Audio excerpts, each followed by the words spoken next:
Hello and welcome to Sunday School at New Hope Presbyterian on Sunday, May 10th. Mother's Day, in case any of you forgot. You can go do something quickly. I'm a little bit sad not to be with you in the classroom, but I'm really glad to feel like I'm getting a chance to talk with you this way. I'll show you my silly shirt first. It says, you see it? It's kind of in code. It says, be kind. So there's a be and kind. And that's sort of what today's lesson is about.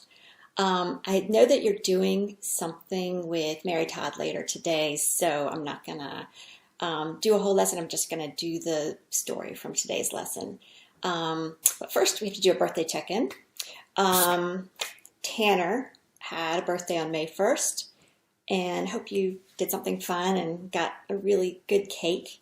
And Bryn has a birthday coming up on May 21st.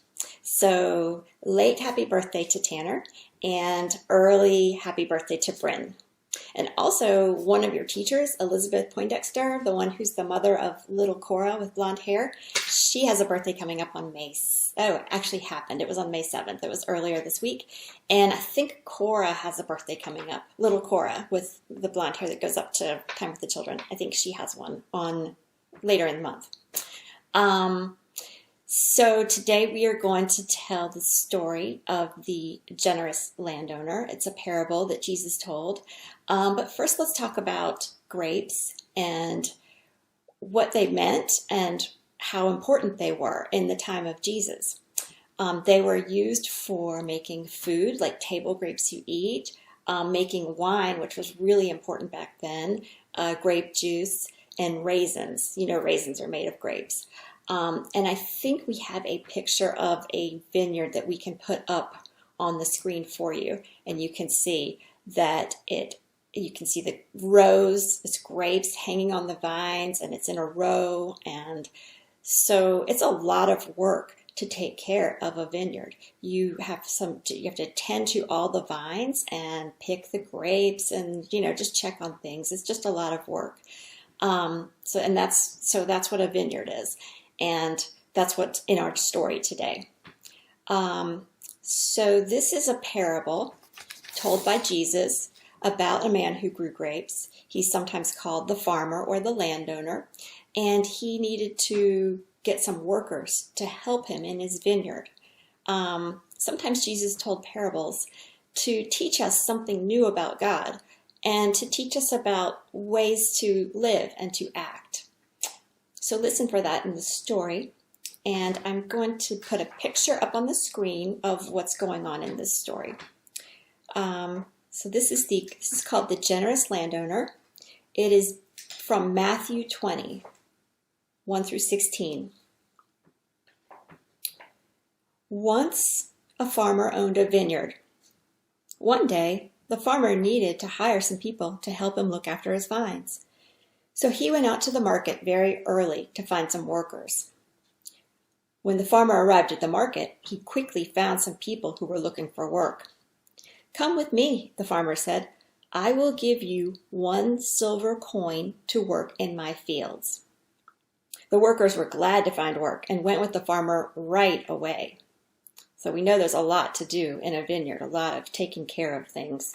So they were glad to have the work, and he needed them for the work. Later that morning, the farmer saw some other workers standing in the market. They were waiting to find jobs too. The farmer hired them to help in his vineyard. Even later in the afternoon, the farmer saw that other workers were also waiting in the market. So he invited them to help in his vineyard as well.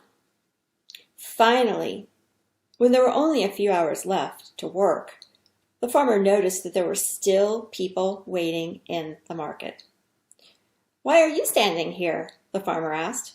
"Because no one has given us any work to do," they answered.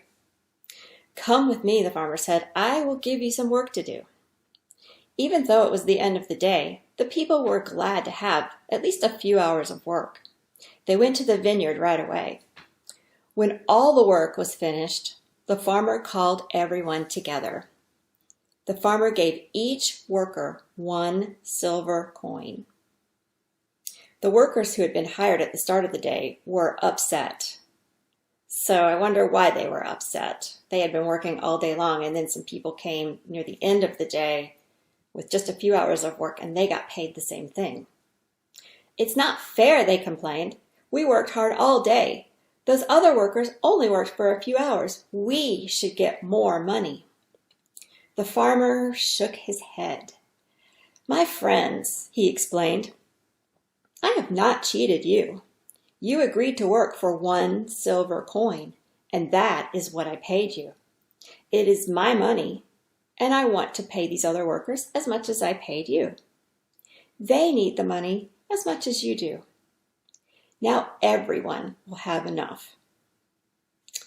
All the workers looked at the money the farmer had given them. They took their money and they went home. The farmer had been very generous. That's our story. I wonder how each different worker felt listening to the farmer saying, I want to give something to I want to give the same thing to everyone. I wonder if the ones that got there late, how they felt about it. They were happy, I'm sure, but I wonder, maybe they felt a little bit bad that they, were getting as much money. And then, of course, the people who had been there all day felt like it was unfair. I look at this and I think Jesus is trying to tell us that God loves all of us equally, and God gives his grace to all of us equally. He doesn't say, oh, you've put in this many hours or you've put in this many hours. He's not keeping track like that. It's all equal in the eyes of God. So that's our story, and I hope you have fun with Mary Todd later today. And I'm really hoping to see all of you back in church soon. I want to hear about all the different things you've been doing. I want to hear about how school is when you do it on your computer. Just want to hear all about your lives again. And again, happy birthday to Bryn and belated happy birthday to Tanner. Love all of you. We'll see you soon. Bye-bye.